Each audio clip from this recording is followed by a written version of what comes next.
Hi friends, आप सब कैसे हो।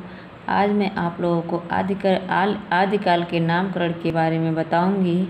जैसा कि आदिकाल और रीतिकाल के नामकरण में काफ़ी ज़्यादा मतभेद हैं, तो किन किन विद्वानों ने इन कालों का क्या क्या नाम सुझाया, उसके बारे में आप लोगों को ट्रिक के माध्यम से समझाने की कोशिश करती हूँ। ठीक है, तो अपना आज का टॉपिक स्टार्ट करते हैं। जैसा कि आदिकाल का नामकरण, आदिकाल को चारण काल की संज्ञा ग्रियर्सन ने दिया। तो जैसे कि चारण काल और ये जो है ग्रियर्सन में से हम गिर निकाल लेते हैं, तो हम चारण को चरण कर लेते हैं। चरण मतलब पैर। अगर हम चरण से चलते हैं तो गिर जाते हैं। कभी कभी जैसे रोड में पत्थर वगैरह आ गया तो या गड्ढा, हम ध्यान नहीं दिए तो देखते हैं कि चरण से चलते हैं, गिर जाते हैं। तो चारण काल का नाम ग्रियर्सन ने सुझाया। इसके आगे है प्रारंभिक काल। किसी चीज़ का हम प्रारंभ करते हैं, तो अपने बंधुओं को बुलाते हैं, अपने सगे संबंधियों को बुलाते हैं। तो प्रारंभिक काल अगर पूछता है तो वहाँ पे उसका आंसर मिश्र बंधु होगा। इसके आगे है बीज वपन काल। बीज वपन काल नाम किसने दिया, तो इसका नाम ये बीज वपन काल महावीर प्रसाद द्विवेदी ने कहा। इसके आगे आता है कि सिद्ध सामंत काल। सिद्ध सामंत काल नाम किसने दिया, राहुल सांकृत्यायन ने दिया। जैसा कि ये काफ़ी ज़्यादा एग्जाम में पूछा भी गया है और पूछा भी जाता है। तो सिद्ध सामंत, सिद्धि किससे मिलती है, आपने देखा होगा कि सिद्ध जो पूजा वगैरह हवन कराई जाती है तो वहाँ पे संस्कृत का उच्चारण किया जाता है। तो सांकृत्यायन से थोड़ा सा ऐसा उच्चारण लग रहा है कि सांकृत्यायन और संस्कृत एक जैसे ही लग रहा है। तो सिद्धि किससे मिलती है, संस्कृत के उच्चारण से मिलती है। तो सिद्ध सामंत काल किसने सुझाया, राहुल सांकृत्यायन ने सुझाया। इसके बाद आता है वीर काल। वीर कौन है, विश्वनाथ प्रसाद मिश्र। विश्वनाथ प्रसाद जो विश्व का नाथ है वही वीर है। तो वीर काल किसने सुझाया, विश्वनाथ प्रसाद मिश्र ने सुझाया। दोस्तों, आप लोगों को इस बात का खास ख्याल रखना है कि विश्वनाथ प्रसाद मिश्र भी हैं, विश्वनाथ प्रसाद तिवारी भी हैं और त्रिपाठी भी हैं। तो वीर काल मिश्र ने कहा था, विश्वनाथ प्रसाद मिश्र ने। वीर वही होता है जिसमें सभी चीज़ों का मिश्रण होता है। तो इससे आप लोगों को याद रख लेना है, वीर काल विश्वनाथ प्रसाद मिश्र ने नाम दिया। इसके आगे है संधि काल एवं चारण काल। तो संधि काल एवं चारण काल, अगर चारण काल सिर्फ पूछता है तो वो जॉर्ज ग्रियर्सन ने कहा था। लेकिन अगर संधि काल और चारण काल दोनों पूछता है कि किसने कहा था आदिकाल को, तो राम कुमार वर्मा। जैसा कि वर्मा में से हम वर्मा को वरमाला कर लेते हैं।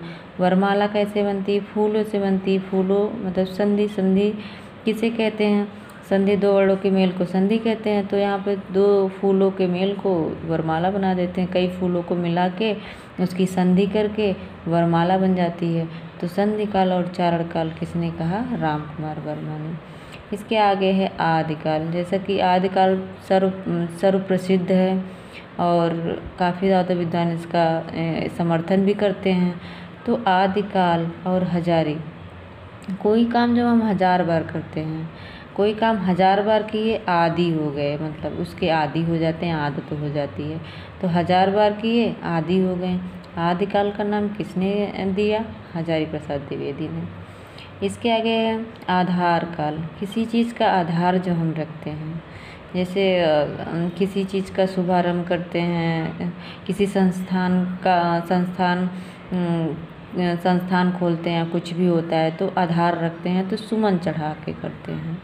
सुमन राजे, आधार आया, आधार रखने के लिए सुमन चढ़ा के हम उसका शुभारंभ करते हैं, तो आधार काल सुमन राजे। इसके आगे है रीतिकाल। रीतिकाल में भी काफ़ी ज़्यादा मतभेद रहा है। तो रीतकाल के बारे में हम अध्ययन करते हैं। रीत काव्य, देखते हैं कि हम यहाँ पे या है और यहाँ भी या है। अगर एग्जाम में पूछ लिया रीतकाल को रीत काव्य की संज्ञा किसने दी, तो आप लोगों को तुरंत ख्याल रखना है, तुरंत याद कर लेना है। इसमें भी या है और इसमें भी या है, इनके नाम में भी या है और इसमें भी या है। तो रीत काव्य नाम किसने सुझाया? जॉर्ज ग्रियर्सन ने। और इसके बाद है अलंकृत काल। अलंकृत काल, अलंकृत हम कैसे करते हैं खुद को? मिश्रण करके बहुत सारी चीज़ों का, बहुत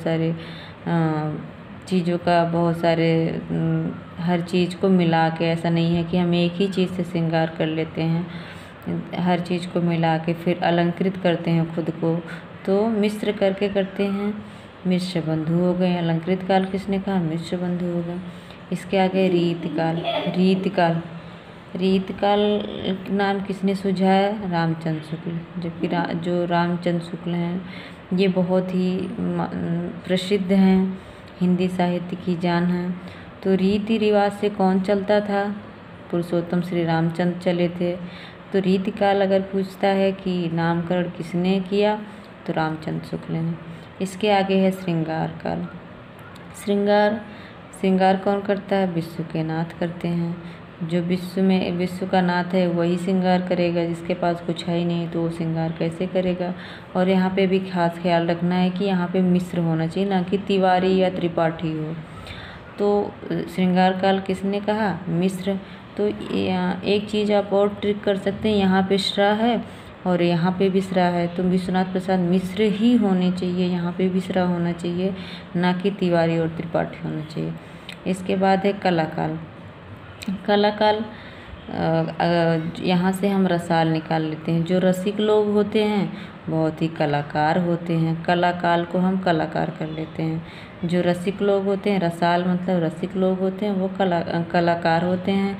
तो कलाकाल किसने कहा? रमाशंकर शुक्ल रसाल ने कहा। आप लोगों ने मेरा वीडियो बहुत ही अच्छे से देखा, इसलिए आप लोगों का बहुत बहुत धन्यवाद। और अगर आप लोगों को मेरा वीडियो पसंद आया हो तो प्लीज़ आप लोग लाइक करिए, शेयर करिए, सब्सक्राइब करिए। धन्यवाद।